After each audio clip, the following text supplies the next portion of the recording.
Hello everybody, ciao a tutti and welcome to Art with Ms.B. Today we are going to spend some time together in a beautiful watercolor painting activity. For this activity I will use my watercolor journal. If you don't have a journal, use a watercolor paper, small because we're not gonna do something huge and overwhelming, but something small so you can focus on details and on the experience and the process itself. You have to prep a cup of water, a couple of brushes or just one rounded small brush, watercolors, any brand that you have available. And if you do not have a lot of colors in your palette, remember that I published a video recently on the color wheel, so you're more than welcome to watch the video, paint the color wheel so you know exactly what to do when you only have the three primary colors and maybe the gray, the white and the black, and how can you use this very limited and small palette to create actually all the colors that you might want and need.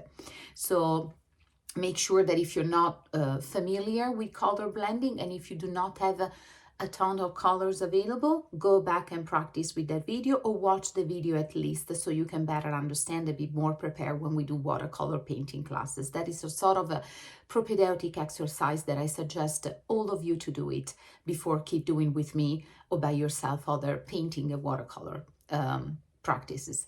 You will need a pencil because I'm gonna gently sketch, so the lines will be very gentle and very delicate. You might not see them very neatly, but this is exactly what we have to do when we have to prep a sketch before painting with watercolors, because we want those pencil lines to kind of disappear at the very end or blend completely.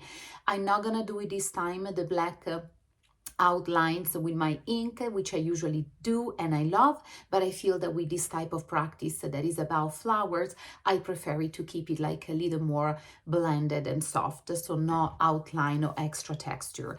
What else? Nothing. I will put some nice background music. If you prefer to listen to your own, you can mute the video and listen to your own music, something soothing and not distracting, and I hope that you will enjoy. Please let me know in the comment if you have any questions about the watercolors, the technique that I use. If you have questions, if you want to do something different with the same practice, I love when you ask a question, and I usually do really, I'm pretty fast in answering you because I want to give you the best support like a virtual teacher, right, should do. Please subscribe to my channel, share my channel, help this community to grow, like my video, and as I say, comment and share them and make, participate actively, as active as you want to be.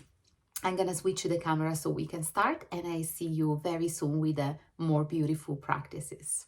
Ciao.